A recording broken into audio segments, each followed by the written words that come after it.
Shalom e bem-vindos à Via Rápida Israel, uma frase do hebreu que significa amarás a Israel. Esperamos que vocês fiquem conosco porque nosso professor Dr. Baruch vai compartilhar um estudo expositivo da Bíblia. Dr. Baruch é professor titular no Instituto Zera Avraham, com sede em Israel. Ainda que todas as aulas no Instituto são dadas em hebraico, o Dr. Baruch fica feliz em compartilhar este estudo semanal com dublagem em português. Para mais informações sobre nosso trabalho em Israel, visite nosso site amarasaisrael.org. Fiquem agora com o Dr. Baruch e a aula de hoje. We see in the scripture this phrase. Na Sagrada Escritura, nós vemos a frase decentemente e em ordem. A palavra decente significa muito mais do que apenas aceitável. Significa aquilo que é apropriado, com base nas instruções de Deus e no próprio caráter de Deus. Quando nós nos esforçamos para conseguirmos isso, como consequência, haverá uma ordem, algo se manifestará e os propósitos de Deus se realizarão. E quando esse propósito que Deus tem para uma determinada situação da sua vida, naquele momento se cumpre, então a justiça é vista, a glória de Deus também é liberada e coisas boas acontecem. Nós precisamos reconhecer que os caminhos de Deus são a única maneira de experimentarmos o que é verdadeiramente bom. E, como dissemos em nosso chamado à adoração, o que realmente satisfaz, essa satisfação supera todos os ataques, todos os sucessos do inimigo em nossa vida. Nós precisamos confessar que, às vezes, nós pecamos, nós falhamos com Deus, e essas são vitórias para os inimigos. Mas, por meio do arrependimento, por meio da obra milagrosa de Deus, por meio do Espírito Santo em nossa vida, podemos ver essas coisas sendo redimidas, ou seja, sendo mudadas, ou ainda sendo transformadas naquilo que pode trazer uma satisfação piedosa. Nosso Deus é bom. Agora pegue sua Bíblia e olhe comigo em 1 Timóteo capítulo 5. Repetindo, livro de 1 Timóteo capítulo 5. Aqui, nesta epístola pastoral, nós vemos que Paulo está ensinando Timóteo como líder, um jovem líder de uma congregação ou de algumas congregações, a como colocar as coisas na ordem correta, como as coisas devem ser feitas decentemente, isto é, de maneira apropriada a cumprir os propósitos de Deus e manifestar sua glória. Vamos ver nesta lição, e em maior escala na semana que vem, que Paulo está falando sobre as viúvas. Vamos então para 1 Timóteo capítulo 5, começando no versículo 1. Ele logo discorre, dizendo assim: ao ancião. Esse termo pode significar alguém que seja apenas idoso, ou alguém que tenha uma posição de liderança dentro da igreja. Alguém que é considerado respeitado e que sua visão, sua liderança também é respeitada. Mas isso não significa que só porque alguém é ancião, que ele está sempre certo. Portanto, Paulo diz a Timóteo, ao ancião, não repreenda. A palavra usada para repreensão denota um certo grau de aspereza, um grau de desprezo público, talvez. Então ele diz a essa pessoa, a um ancião, não repreenda. Mas em vez de repreender, o que ele deve fazer? Mas exorte-o, ou encoraja-o. Encoraja-o como um pai. O termo pai está sendo usado aqui porque nós sabemos que, de acordo com a Torá, devemos honrá-lo. Essa palavra significa dar glória aos pais, tanto para sua mãe quanto para seu pai. Portanto, ao ancião, não haja de maneira desonrosa, como alguém desrespeitoso, mas encoraja-o, assim como seu pai. E os mais jovens, ou seja, não a um ancião, mas os que são homens, mas mais jovens, se estiverem agindo de maneira desordenada, não de acordo com a verdade, repito, encoraje-o. Como? Como a irmãos. Como você faria com alguém que você realmente ama, como a seu próprio irmão. Depois, no versículo 2, há uma mudança do masculino para o feminino. Aqui temos a mesma palavra para um ancião, ou seja, uma anciã. Provavelmente está se referindo à esposa de um ancião, ou simplesmente a uma mulher idosa. Como o texto é o mesmo, fica subentendido que deve-se também encorajá-las, não repreendê-las.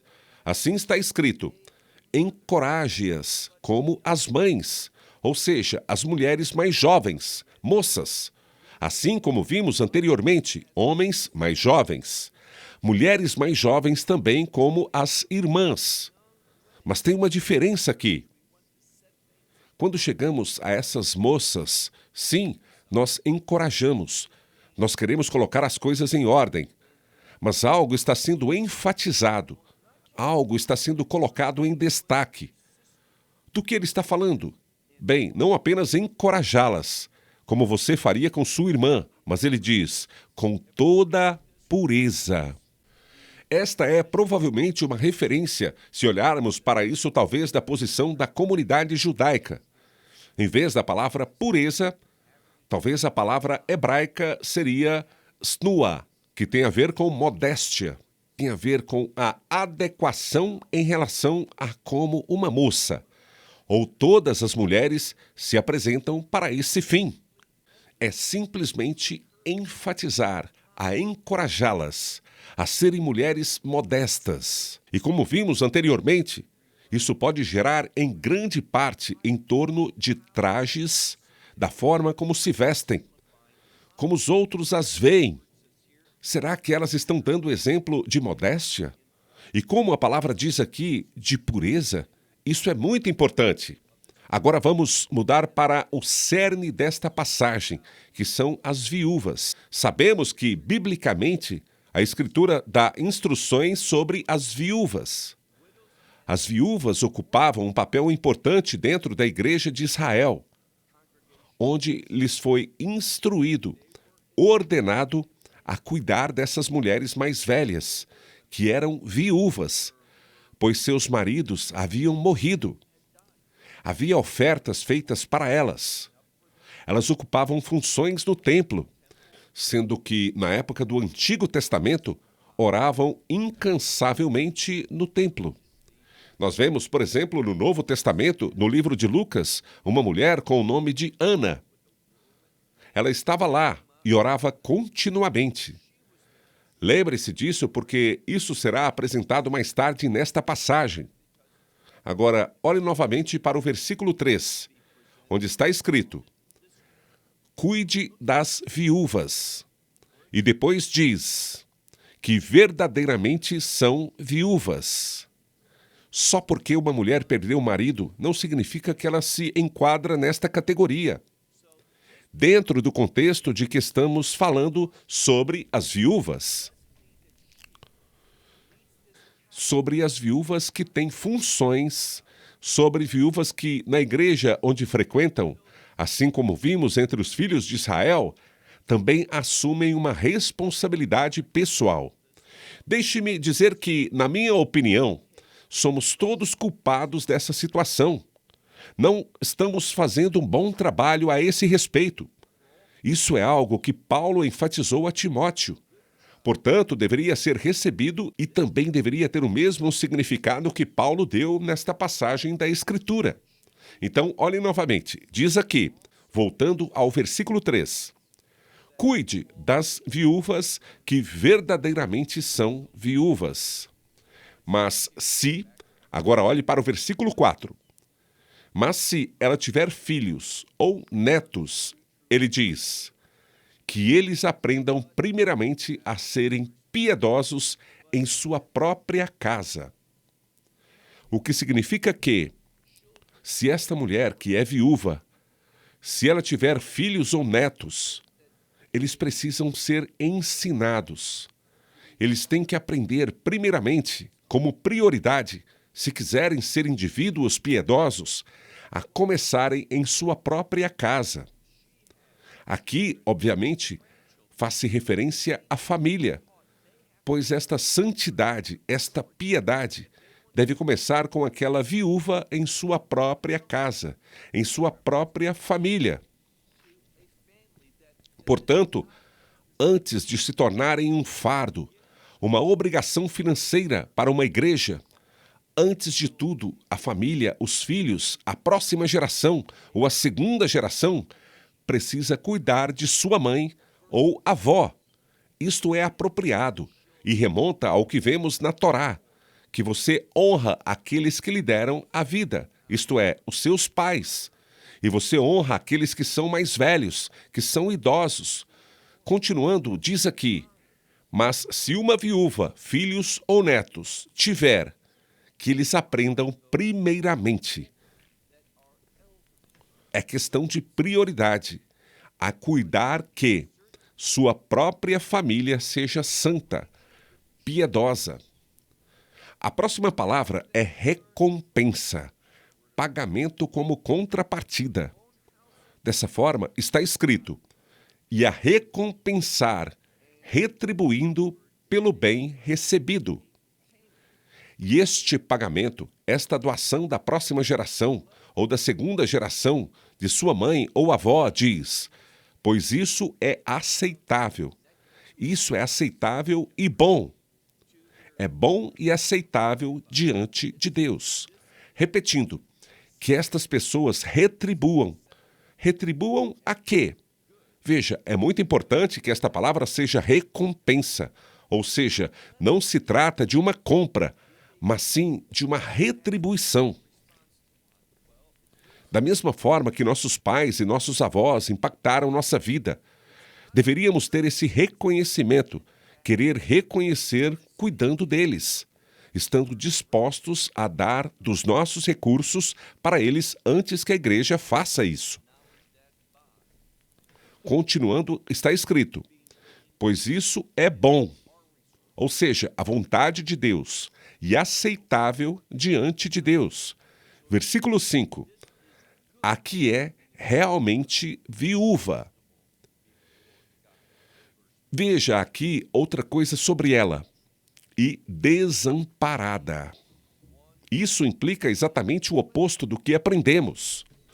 Esta mulher não tem filhos que estejam presentes ou que estejam vivos ou que sejam capazes. Então, no que diz respeito ao seu sustento, ela está verdadeiramente sozinha, desamparada, mas ela demonstra. O que ela demonstra? Ela testemunha que tem esperança no Senhor. Neste contexto, esta palavra indica dependência. É interessante que esta palavra esteja no tempo perfeito. O tempo perfeito em grego. Não confunda com o tempo perfeito em hebraico. São duas coisas diferentes. O tempo perfeito em grego implica que ela tem esperança e que ela demonstrou essa esperança no passado.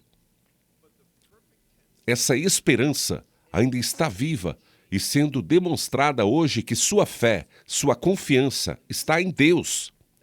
E percebemos uma forte convicção de que ela continuará nesta esperança no futuro, o que significa que sua fé em Deus não é um capricho, não é algo temporário por causa de seu problema, mas que ela tem uma reputação consistente de que ela confia em Deus. E sua vida reflete constantemente essa confiança. É disso que estamos falando, de forma que sua esperança esteja no Senhor. E ela continua. Veja, novamente essa esperança no Senhor se manifesta por ela ser fiel ao chamado de uma viúva. E vamos ver o que é ser verdadeiramente uma viúva no sentido bíblico, não apenas uma simples compreensão. De forma simples, uma mulher foi casada, seu marido morre e ela é viúva. Não estamos falando somente sobre isso. Essa mulher pode não ser qualificada para o termo usado no sentido bíblico, como a que é verdadeiramente viúva. Ou seja, verdadeiramente espera-se que ela seja apoiada e cuidada pela sua igreja. Ela precisa ser alguém que constantemente continua, persiste em súplicas e orações. Veja só, de noite e de dia. Agora, isso é o que vimos sobre a mulher no livro de Lucas, que fez aquela profecia, aquela declaração profética sobre o Messias. E também vemos a obra do Messias. Então, tudo isso é muito importante. As viúvas não são apenas mulheres de quem temos pena, mas elas têm um papel importante, um papel valioso, porque nada é mais importante do que a oração. A oração traz grandes mudanças. Portanto, se ela estiver continuamente comprometida em fazer súplicas e orações, tanto de noite quanto de dia, esse é outro termo que implica em consistência. Ela é verdadeiramente uma viúva. Agora, vamos para o versículo 6. Mas, aqui vemos algo que é o contrário.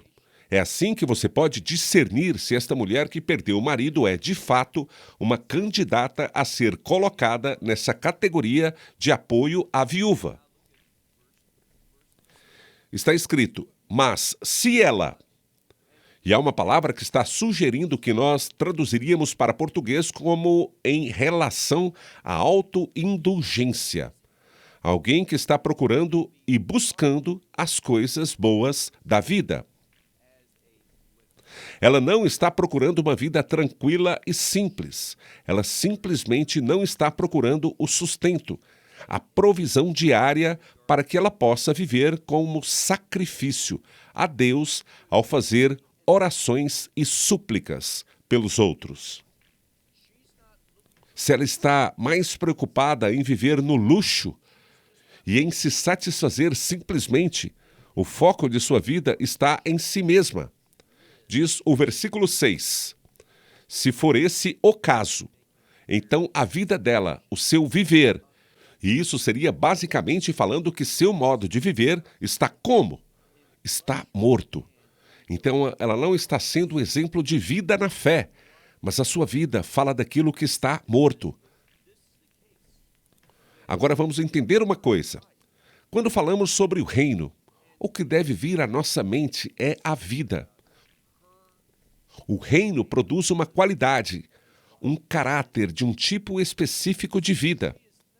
Porém, quando estamos focados no mundo, a consequência do mundo é a morte.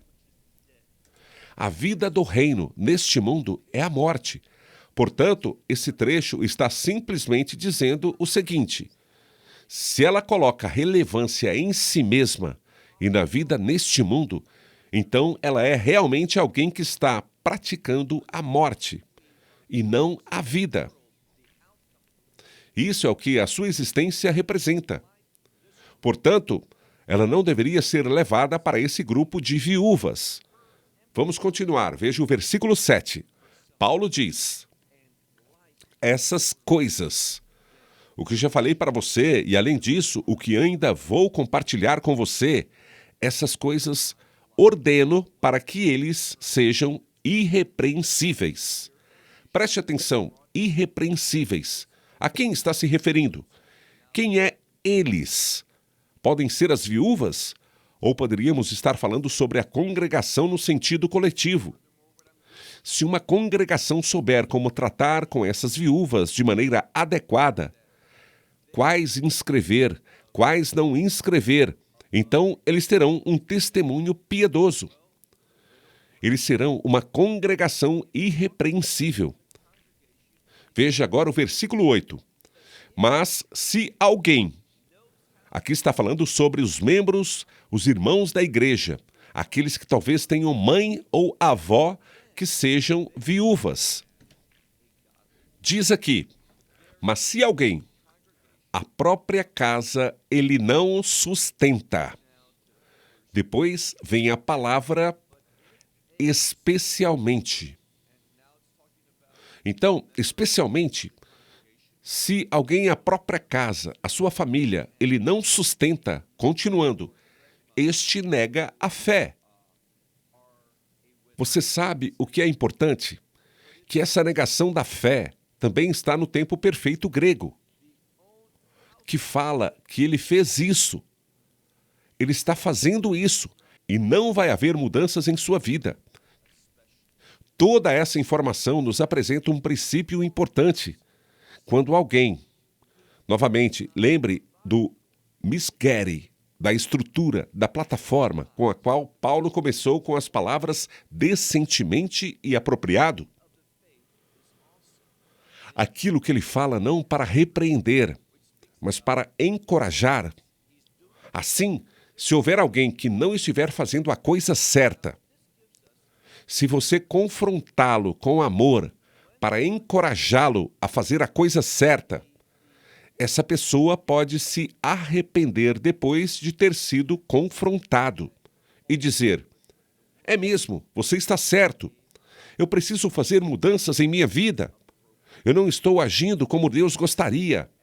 Portanto, você ganhou o seu irmão, isto é, você teve vitória com o seu irmão nessa situação. Aqui, o irmão é um companheiro crente. Mas se alguém rejeita isso constantemente, ele até tem condição, mas não vai dar nada para a mãe dele, para a avó dele. Ele não está interessado. O que diz aqui? Que tal coisa ele está negando. Literalmente, ele negou, ele nega, e ele continuará negando a fé. E ele é pior do que, veja o que diz aqui, do que um incrédulo. Por quê?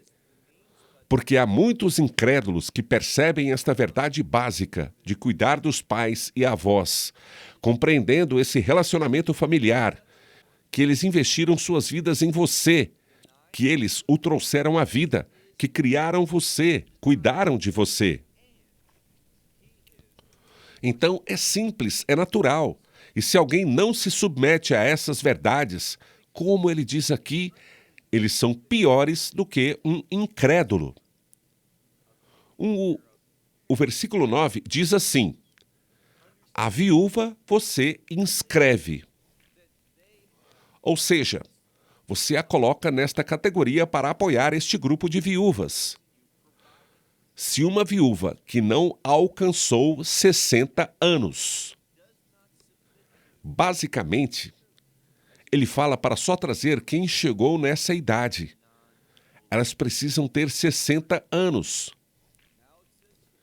Continuando, Paulo diz, e esse é um versículo muito importante, somente a viúva que foi. Novamente, o verbo está no tempo perfeito.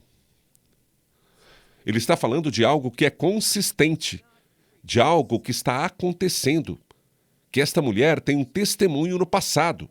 As pessoas reconhecem isso agora e estão confiantes de que vai continuar assim. Do que se trata? Que foi esposa de um homem só. Aqui nos lembramos de algo. Para que um homem fosse diácono, presbítero, bispo, ou seja, pastor em uma igreja, ele precisava ser um homem de uma só mulher, ou seja, casado apenas com uma pessoa, não com várias. Não está falando sobre ser casado com uma mulher de cada vez, mas com uma mulher em sua vida. Aqui está dizendo essa mesma coisa que, para que ela possa ser inscrita, para ser direcionada a esse grupo, ela precisa ter pelo menos 60 anos de idade e ter a prova de ser a mulher de um homem só. Em outras palavras, que ela foi casada uma vez. Agora caminhemos para o versículo 10. Também que ela seja conhecida por suas boas obras. Observe que esta mulher está sendo examinada não de forma negativa, mas sua vida está sendo avaliada, se ela tem como provar que demonstrou sua fé, tendo feito assim em todos os aspectos de sua vida. Então, antes de tudo, ela está comprometida com o reino e não com as coisas deste mundo. Ela tem pelo menos 60 anos e ela só foi casada uma vez. E que em boas obras ela se envolve e que tem a seu favor um testemunho dessas boas obras. E que ela criou seus filhos de forma correta, que ela recebeu a estranhos, mostrando hospitalidade e prossegue. E se os pés dos santos ela lavou. Ou seja, ela tem um testemunho humilde de ter acolhido em sua casa pessoas de fé. Ela exercitou a hospitalidade básica, tendo lavado seus pés, assim como o Messias lavou os pés dos discípulos, mostrando humildade e disposição em servir, de forma que o orgulho não está no centro de sua existência. Versículo 10, segunda parte. E se os aflitos, os que estão sofrendo, se ela ajudou, ou seja, olhando para trás em sua vida, quando havia alguém que estava passando necessidade, alguém que estava machucado, alguém que atravessava um problema, ela, de acordo com sua capacidade, ela se envolvia. Ela tinha um testemunho de ser uma mulher que se envolvia nas práticas de boas obras, exercendo a hospitalidade, demonstrando humildade e disposição para se mostrar, mas não com desejo de se satisfazer com as coisas deste mundo, mas desejosa de caminhar nos mandamentos de Deus. Então aqui diz que, neste caso, ela deveria ser inscrita. Finalmente, olhe o versículo 10, o final do versículo 10. Se todas as boas obras ela seguiu, e a implicação é que ela seguiu. Novamente, um testemunho de que esta mulher queria servir a Deus, que ela estava comprometida de forma que a comunidade haveria de reconhecer. Então, não é simplesmente pela condição física. Ela era casada. Se o marido agora morreu, então nós ajudamos. Não. Está se falando sobre trazê-la a uma condição em que a igreja constantemente cuide de seu bem-estar físico. De forma que ela tenha um lugar para ficar, que ela tenha roupas, que ela tenha comida, que ela tenha sustento para poder realizar o novo ministério que lhe foi dado, para ser considerada como verdadeiramente uma viúva que se ocupará de orações e súplicas, sendo um instrumento do ministério dentro daquela comunidade. Isso é o que Paulo está instruindo Timóteo. O motivo pelo qual Paulo dedicou tanto tempo nesta questão, em relação a esta epístola pastoral, tem muita relevância. Novamente, eu simplesmente pergunto às igrejas: será que estamos fazendo assim? Será que estamos reconhecendo esta verdade bíblica ao envolver mulheres idosas, viúvas, dizendo: vocês precisam ser mulheres determinadas a fazer algo? Ou seja, a estarem determinadas a fazer da oração o alicerce de sua vida, o alicerce de um ministério? E ao agir assim, serem as que intercedem dentro da igreja, fazendo isso como um corpo de viúvas, um grupo de viúvas que são chamadas e separadas para esse propósito. Isso mostra a importância da oração e o quanto uma pessoa, uma viúva que tem esse chamado, está em uma posição muito significativa, de muita honra. Finalmente, Veja o versículo 11. Mas as viúvas mais jovens, sabemos que para estarem nesta categoria, elas devem ter atingido a idade de 60 anos. Mas ele diz que as viúvas mais jovens não. Por quê? Pois quando seus desejos crescem. O significado dessa frase é que, porque são mais jovens, talvez estejam muito comprometidas neste momento de necessidade como crentes. Mas ele diz que há uma tendência para as mulheres mais jovens assumirem um compromisso. Sim, eu quero servir o Messias de forma única. Porém, quando seus desejos crescem, isto é, quando elas começam a se afastar, o que acontece? Diz a palavra: casar elas desejam. Em mulheres mais jovens, há uma tendência de elas se afastarem desse estilo de vida, desse compromisso com a oração. E quando elas começam a se afastar, o que acontece? Elas querem se casar novamente. É sobre se casarem. É isso que ele está dizendo. E que veremos agora no nosso último versículo, versículo 12. Aqui ele está dizendo assim: quando alguém assume o compromisso público, diz assim: eu serei usada por Deus para esse propósito. Estou comprometida em fazer isso. É isso que farei pelo resto da minha vida. Depois, elas deixam de ter esse pensamento. Sem dúvida, essa é uma declaração de desrespeito, pois ela traz desrespeito sobre essa mulher e sobre a sua igreja. Prosseguindo, veja o versículo 12 que diz: para ter crima. O que é crima?